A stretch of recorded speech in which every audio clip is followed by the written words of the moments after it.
Welcome to a very special episode of National Divorce Talk Raw with your host, Mark Ruiz Evans. You know, when I got into activism 10 years ago, around 2012, I prided myself on learning how to be dispassionate, not letting your personal feelings get in the way of, smart metrics and smart moves in order to achieve independence and the other goals that we work for. I've worked with a lot of activists, and I've seen how when you let your emotions get control of you, you start to make mistakes, you lose perspective, and things start to fall apart. So I'd like to apologize up front to the Calexit movement.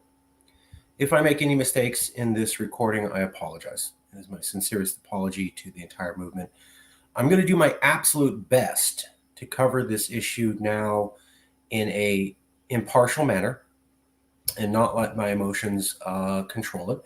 But I am Latino, and this struck me personally, and it would be a lie to say that I wasn't personally touched by what I saw recently. So we're going to cover it. Obviously, the title of the show gives it somewhat away. Nancy Pelosi is out of line with California values.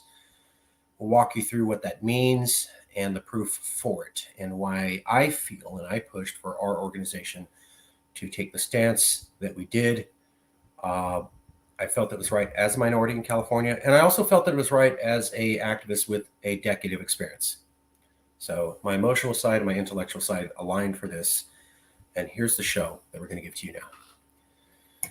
First, the point of today's show is that when Californians go to work in the federal government, they lose their California values. I have seen so many Californians say, when Californians go to the federal government, don't worry, they're going to turn the federal government into something that we Californians want. Here's the thing. I called Kamala Harris a vendida. That means racial sellout in Spanish. Vendido, store out of goods. Vendor, ida, so it means basically sold out of goods, but it means sellout, racial sellout. So vendida is the female part. So I called Kamala Harris famously a vendida, meaning a racial sellout, when she was appointed as vice president. Now, a lot of people criticized me for that decision. But I said, this woman is not capable or concerned about California values, and she's going to do whatever they say and fall into their trap and do nothing for us. And then after I said that, she was caught on camera laughing about having kids in cages. Remember the border issue? Kamala was the border czar. She became vice president. Then she was appointed border czar. They said, hey, Joe Biden has kids in cages just like Donald Trump. You guys said that was racist. When are you going to go down to the border to fix this? And she said, To a lot of Latin people, that looked like you were laughing about Latin kids in cages. And you're going on and on about how you're a minority woman from California, you get it, but you were able to do absolutely nothing about Latin kids in cages, and you did so horrible at it that you laughed when asked that question and offended all of Latin America. So I was right calling Kamala a vendida. The reason that I said that was Californians who go to work in the federal government lose their California values. It doesn't matter if you're from California. You go there, they own you, they influence you, not the other way around. So let me show you what I'm talking about, and we'll get to this. And I want to dedicate this episode to my heritage. I'm the son of Consuelo Angela Ruiz Barrios Navarez from the Tejanos de Tejes. That's my mom. She's from Texas. So actually, we're Tejano. The Mexicans that were in Texas before it was made Texas, and they were forced to all become American citizens against their will and with no actual participation in the vote, which is the exact same thing that the Americans did to California. By the way, that's called racist and a illegal ascension of a state under international law today. Okay. And, I also, full disclosure, like my grandfather's here illegally. So I have illegal family members here. Okay, let's get into it. I'm sure this is going to piss some people off. I'm not criticizing the Democratic Party.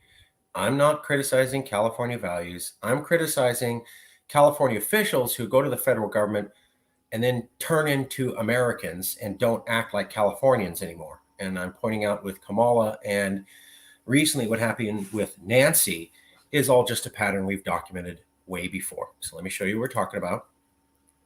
Of Kamala Harris's root causes of migration tour in Central America, and things aren't going well. She's in Mexico today, but still won't be going to the southern border, and Harris defending that decision in a cringeworthy interview and then blowing up over it again this afternoon. Do you have any plans to visit the border? At some point, we are going to the border. We've been to the border. So this whole thing about the border, we've been to the border. We've been to the border. You haven't been to the border. And I haven't been to Europe. And I don't understand the point that you're making. I'm not discounting the importance of the border. Well, listen, I've been to the border before. I will go again. But when I'm in Guatemala, dealing with root causes, I think we should have a conversation about what's going on in Guatemala. So, Jesse, my no excuse for everything is, but I haven't been to Europe yet in the last... I know, Californians, you're looking at that saying, well, that's Fox News. But yeah, Harris did it. They asked her multiple times about the border after it was known that Latin kids were still in cages, just like under Trump, and she laughed about it on multiple occasions. I cannot tell you how racially offensive to Latin people that is. Vendida, Kamala Harris. Well, let me show you another famous Californian that they said was going to be all pro-diversity and super great for California. They got to the federal government. And let's take a look at if this is California behavior. Now, that's Mirna Flores, a Latina Republican from Texas. As I have been saying for years and arguing with my fellow liberal colleagues, Latin people don't just always vote liberal. They do this thing where they think for themselves and they happen to reflect the regional culture. As a Tejano descendant, I was telling you guys, Texas is not going to go blue. All white liberals felt, well, Mexicans are taking over Texas, so Texas will definitely go blue because all minorities have to vote Democrat. And I've been saying for years, wrong. It's this thing where white Democrats, sorry, that's who's pushing this, are saying, well, you minorities are going to vote for us because you're monolith. And Mirna Flores spectacularly proved me right and proved the Democrats wrong. She is a Trump-backing Republican out of Texas Latino person who got Latinos to back him. It shuts down everything the Democrats have said.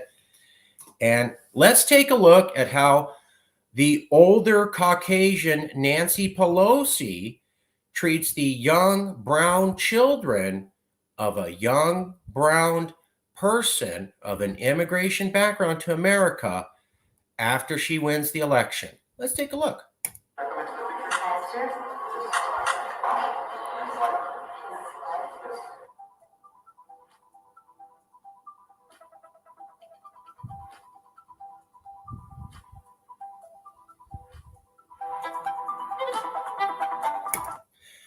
I cannot tell you how many times I've seen that as a young Latino in the Central Valley of California. Things were bad before. It's gotten a lot better, but I know what microaggressions look like, and I know what it looks like when older Caucasian people, not all, certainly not all. Bart Gilbert was an older Caucasian man. I base my life off him. So let's get this straight. It's not all. Some older Caucasian people are wonderful. Bart Gilbert, you inspired us with your love of diversity. I still remember you to this day. That being said, there is a belief of people who came from an earlier generation that it's okay to treat people with brown skin poorly, who don't like being replaced by brown skinned people, who push, who shove, who say, why are you here? And why don't like Spanish being spoken? Or like they told my cousin, we don't like brown things around this area. They're called microaggressions. Nobody comes out and says Mexicans have to go, right? They do these little things. She literally shoved off that. She looked down. There was a look of disgust in her face, and then she shoved the kid off. I've seen that shit go down in the Central Valley as a fucking beater. I'm telling you what it is. Sorry for the cursing. I apologized up front about getting emotional. You're not going to tell brown-skinned people this ain't what it is. Saw it, knew exactly what it was the moment I saw it. Good luck. So we support minorities. We are minority run here, and we will always take the stance of minorities, especially with the Latino community, although California is not just for Latinos, it's for Asian people and Arabs and Muslims and Caucasians and Jewish people and Persians and Russians and everybody, and we love you, and it's not just for Latinos. That being said, I know what this is, saw. And so I did a little bit of digging. Kamala Harris, a racial sellout, vendida, laughing about Latin kids in cages, kept in the same conditions as under Donald Trump.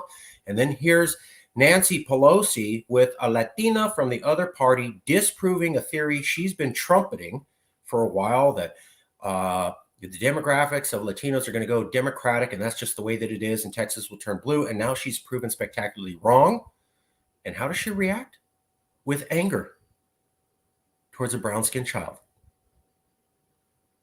Think about that. I did. Let me show you a couple other interesting facts that maybe the mainstream news won't cover. Now, I was digging into Nancy Pelosi, and I found these things very quickly. Establishment, Democratic groups, and PACs are facing harsh criticism from Latino supporters. They say white party leaders continue to ignore Latino voters. White party leaders continue to ignore Latino voters. That's what Latino supporters are saying. And they're saying, hey, you lost to Republicans. You better start making inroads. They have given 1% of their total funding of the Democratic Party PAC to Spanish language ads. House caucus blasts Nancy Pelosi specifically over failure of Latino outreach. That was in April. So April, June, March, April, May, June. This is about 3 months ago. And then here we have Latinos are taking over Texas, and they won. And Hispanics literally warned Nancy Pelosi specifically and criticized her months ago over her lack of Latin outreach. And they said white party leaders ignore Latino voters. When they talk about white party leaders, who do you think Latino voters are talking about? When Latino voters talk about white party leaders who continue to ignore Latin voters, who do you think they're talking about?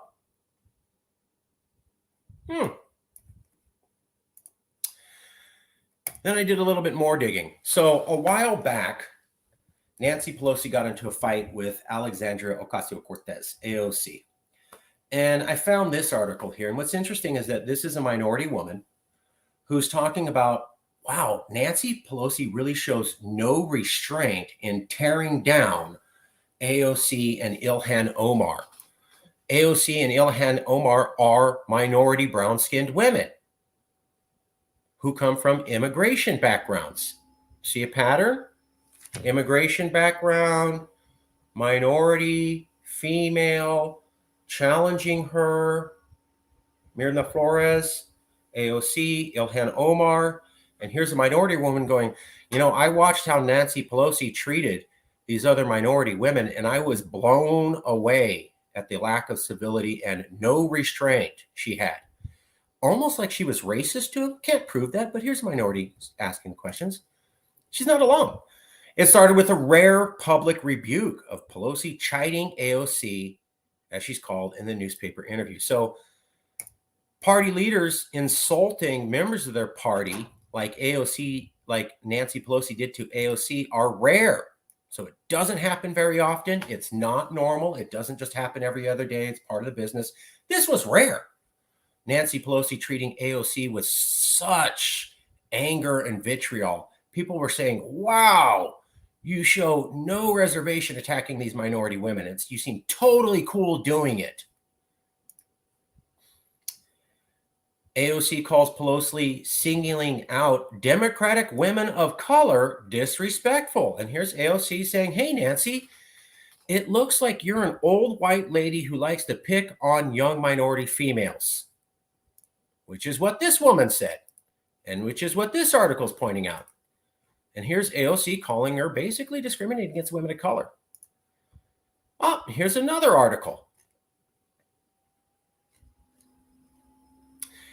Late last month, tensions grew between liberals, including Ocasio-Cortez, AOC, and the squad of 3 other freshmen and centrists from the Problem Solvers, Blue Dog, and New Democratic caucuses over protections for migrant children and families in detention. Remember how we talked about Latin kids in cages? That. Caucuses over protection for migrant children and families in detention. With time ticking before funding ran out and lawmakers set to leave for the July 4th holiday, centrists revolted, forcing Pelosi to drop liberal demands and approve a more modest version of the bill. AOC, a Latina, was saying, hey, let's get better protections for migrant children and families in detention during the Trump years. This is when Latin kids were famously put in cages, or we became aware of it, although the policy started under Obama. And whoops, Nancy Pelosi couldn't do anything AOC and the other Latinos wanted in order to have better protections for Latino kids in cages, and she dropped the whole thing and gave the Senate exactly what they wanted for Donald Trump. So this is when Trump's president. AOC's like, hey, Nancy, can you do something for Latin kids in cages? No. AOC, I, Nancy Pelosi, am not going to do that. And instead, I'm going to give the Senate and Donald Trump everything they want when it comes to migrant children and families in detention, kids in cages. Couldn't back up Latin people in. That's Nancy Pelosi. Here's another one.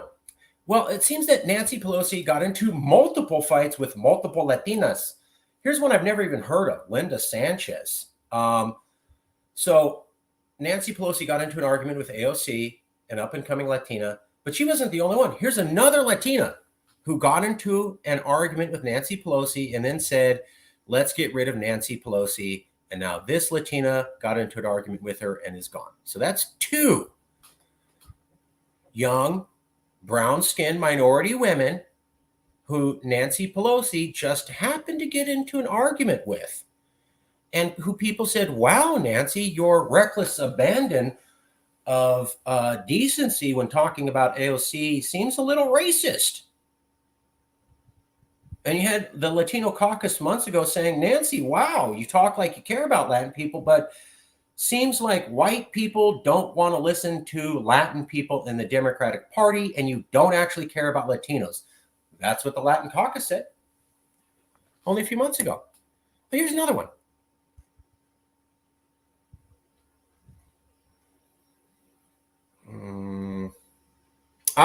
Here. Some activists were also incensed that Pelosi, along with the Senate Minority Leader Charles Schumer, had dinner with President Trump at the White House last week to put together the baseline of a deal that aims to couple the DREAM Act protections with some of the border security enhancement Trump has promised supporters. So Nancy Pelosi met with Donald Trump in order to give him what he wanted with his racist border wall. She was criticized by Latino activists for doing that. See, back in 2017. So here she is, criticized by Latin people on why are you meeting with Trump and doing what he wants? And here's another one where she's criticized on giving Trump everyone he wanted when it comes border. And then here's one where the Latino caucus specifically criticizes her for saying that they ignore the Latino Party voters' wants. But then it gets even more interesting because Nancy Pelosi specifically jumped into two races. Here's one in Oregon, and she wanted this guy. He's white and older and not minority and not Latin. There were Latin people running in the Oregon race. Pelosi picked this white male to get more money than everybody who was already running as a Democrat and make sure that he won over Latin people. Pelosi did that. Yes, she did. Not the first time. She also did it a second time in another race, also in Oregon. Slap in the face. House Dem Super PAC sparks Latino backlash. It's going to be one of electing Oregon's first Latina to Congress. But Nancy stomped on that and made sure we were not going to have the first Latina to Congress from Oregon. The decision has sparked an outpouring of criticism and left Democrat strategists and Latino leaders furious over what they say is an unnecessary mess. There's all this talk for Democrats about Latino voters, but where are we talking about Latino candidates and Latino representation and the party prioritizing that? So Nancy gets involved and makes sure white people get in and Latin people don't get in. She's done that twice. And see, here's when they asked Nancy, why did you get into a fight with all these minorities? She said, well, they wanted to be queen bee. That's what Nancy said. That's her words. Do you know what replacement theory is? It's the concept that white people will be replaced by minorities. One Latina challenges Nancy for leadership. Another Latina challenges Nancy for leadership. Nancy then says she's upset that she had to run and people think they could, quote, replace her. Nancy makes sure 2 different Latino candidates don't win and are replaced by white people. The Latin caucus specifically months ago criticizes her for lack of Latino outreach. She basically gets into what's seen by many minority women as a feud where an old white lady is being racist and picking on young minority women. Now, that's a few years old and you're not going to hear that. But when you add that up to her, here's another minority woman, a Latina, and she's pushing her kid. So, not a smoking gun. But wow, look at all those interesting, fascinating coincidences. I wonder what that means.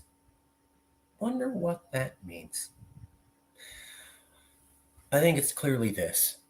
You go to work at the federal government. You're Kamala Harris. You're Nancy Pelosi. You will not be championing California values. You will be meeting with Donald Trump to make sure that he gets border wall funding, and meeting with Donald Trump to make sure that the detention camps that place kids in cages aren't dealt with, and ignoring the kids in cages and laughing about it, and then also continuing the kids in cages plan. Nancy Pelosi is head of the Democratic Party. The Democratic Party under Joe Biden for the last 2 years has kept kids in cages. So Latin kids in concentration camps in cages, just like AOC said when Trump did, still going on. AOC's head of the Democratic Party, and I'm supposed to believe she had nothing to do with that. Right. So don't be surprised. Kamala was a vendida. Nancy's a vendida. This is what happens. You go work for the feds, you get corrupted by the feds, you forget who you are, and you forget your California values, and California needs to wake up and stop thinking that when you send these people over there, they're going to back you. They're going to back them against you. Hope you get it straight soon. We'll see you soon.